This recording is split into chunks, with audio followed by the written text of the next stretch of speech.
आषाढी वारीला गालबोट लावणारी एक घटना आज सकाळी जेजुरीत घडली आहे। चालकाचं नियंत्रण सुटलेल्या एका ट्रकनं महिला वारकऱ्यांना चिरडलं। या अपघातात 3 महिला वारकऱ्यांचा मृत्यू झालाय तर 4 महिला वारकरी गंभीर जखमी झाल्यात। जेजुरीमधल्या भोंगळे मळ्याजवळ ही अपघाताची घटना घडली आहे।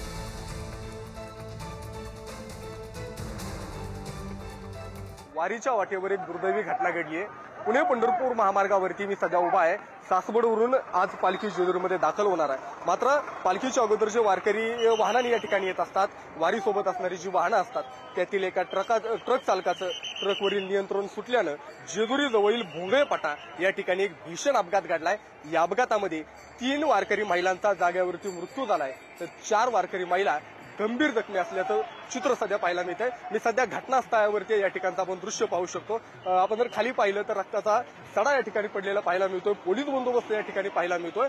वारकरी लाखोंच्या संख्येने या ठिकाणी चालतायत आणि अशातच ही दुर्दैवी घटना घडल्याचं चित्र पाहायला मिळतंय। एका बाजूला रस्त्याच्या जर आपण पाहिलं तर वारकरी जेजुरीची वाट चालतायत तर दुसऱ्या बाजूला आता काही वेळापूर्वी हा भीषण अपघात घडलाय आणि अपघातामध्ये 3 वारकरी महिलांचा दुर्दैवी मृत्यू झाल्याचं चित्र पाहायला मिळत आहे। ज्या 4 महिला गंभीर जखमी आहेत त्यांना पुढील उपचारासाठी जेजुरीमध्ये दाखल करण्यात आलंय।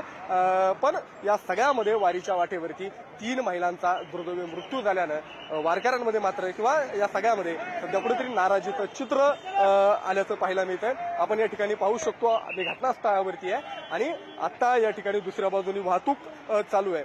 मात्र या सगळ्यामुळं आज माऊलींचा पालखी सोहळा जेजुरीमध्ये दाखल होतोय। संत तुकाराम महाराजांचा पालखी सोहळा आज वरवणला दाखल होतोय। मात्र आज सकाळच्या वेळेस ही दुर्दैवी घटना वारीच्या वाटेवर घडल्याचं पाहायला मिळतंय।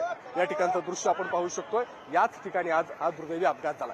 कॅमेरा पर्सन सतीश कदम यांच्यासह निलेश जगताप, पुढारी न्यूज, जेजुरी। जेजुरीमधल्या या दुर्घटनेवर रोहित पवार यांनी प्रतिक्रिया दिली आहे। वारकऱ्यांच्या सुरक्षेसाठी ठोस उपाय करा अशी मागणी त्यांनी केली आहे। या अपघाताची सखोल चौकशी करण्याचीही मागणी त्यांनी केली आहे तर जखमी वारकरी लवकर बरे व्हावेत यासाठी रोहित पवार यांनी प्रार्थना केली आहे।